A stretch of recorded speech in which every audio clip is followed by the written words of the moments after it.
Hello all, welcome to Swadhyaya for UPSC.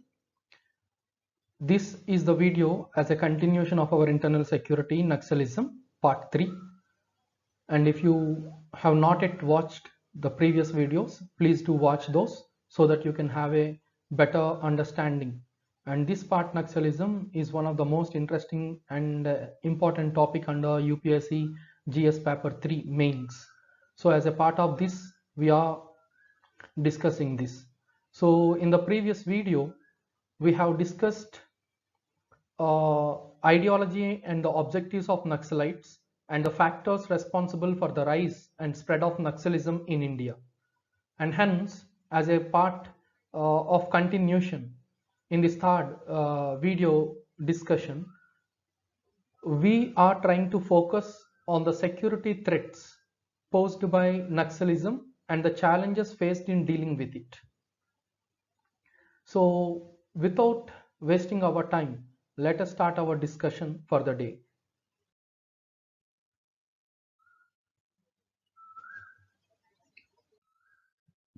So here for the focus on the security threats posed by Naxalism and the challenges faced in dealing with it.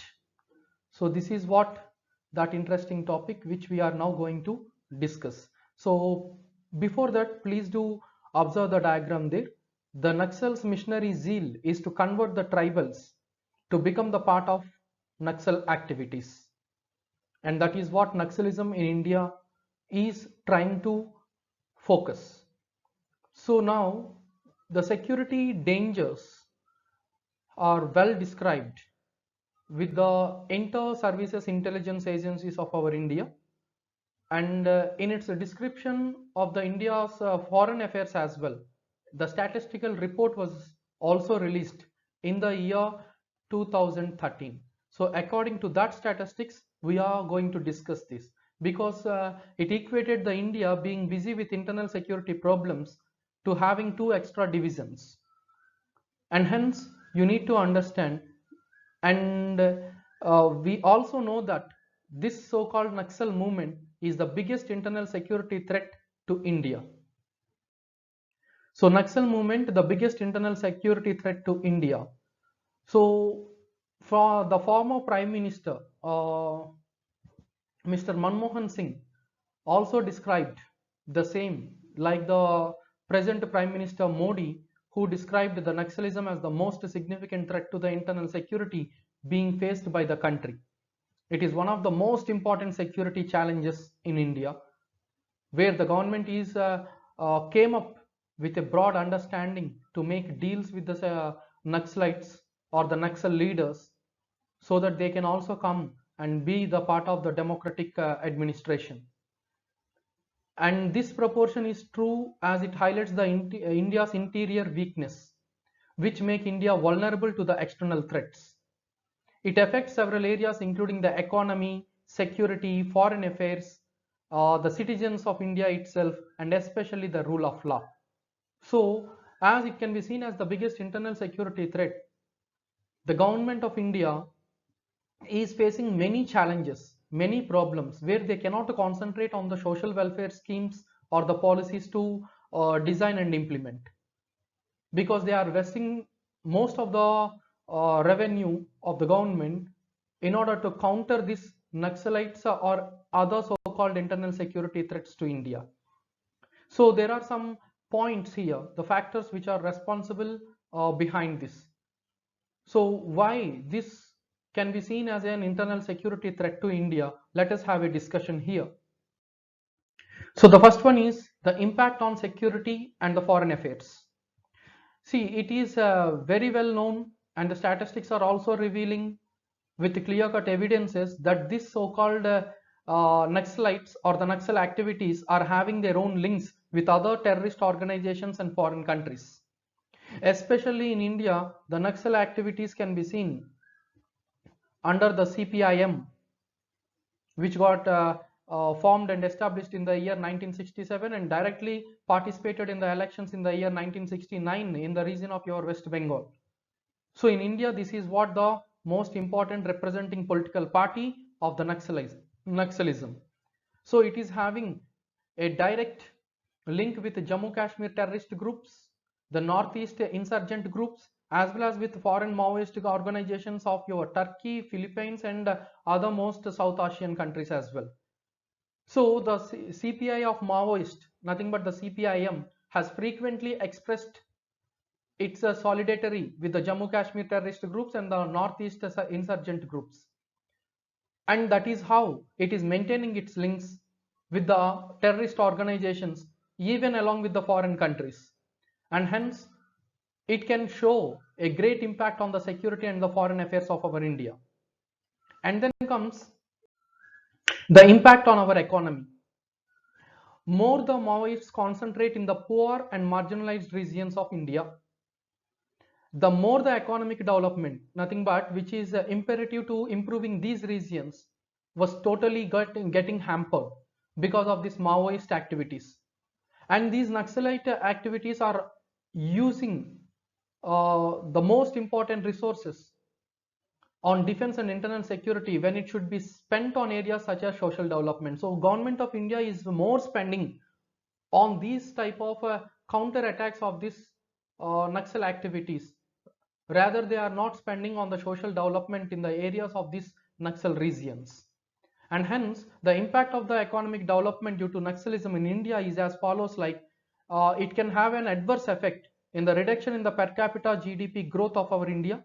And because of that, higher inflation rates can be seen as a part of that. Lower tax revenues can also be seen as a part, because the Naxalites directly are collecting the revenues from the tribal regions where the government of India officially authenticatedly failing to collect there, and that is how the Naxalites are running a parallel government in these regions of Red Corridor.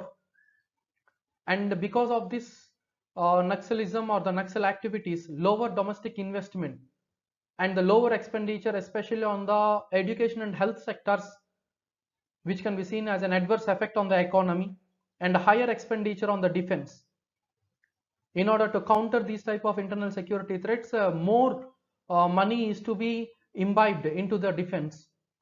And because of this so-called Naxal activities, lower exports can be seen, and because of that, reduced bilateral trade inflows, FDIs are not coming forward to put investments in India. And finally, microeconomic effects are also coming into picture, like the lowest tourist inflows. So tourism cannot be developed. Regional tourism market share cannot be developed, cannot be increased.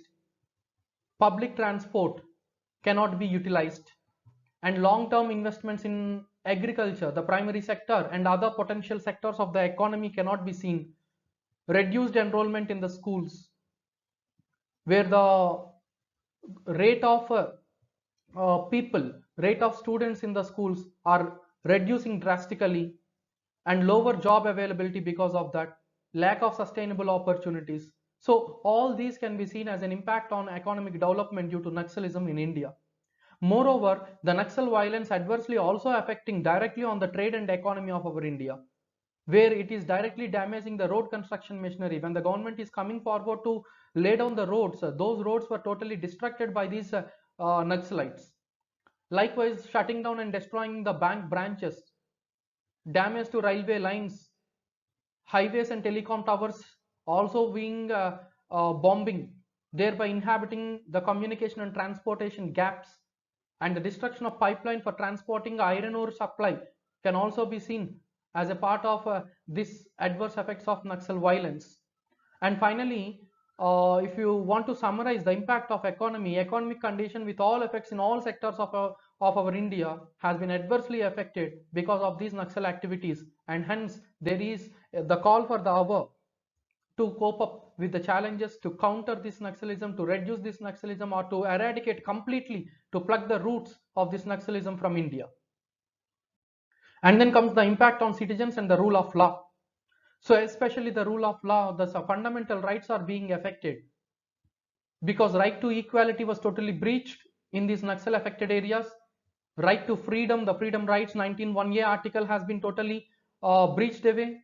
Right against exploitation, because the Naxalites' major agenda now in the modern world can be seen where those people only trying to exploit the tribes there itself, and as they are following the communist philosophies, there is no option for those people to follow, preach, propagate their own personal freedom of religion. So there will be no right to freedom of religion.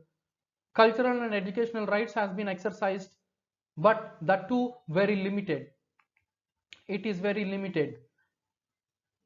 And right to live life was also breached.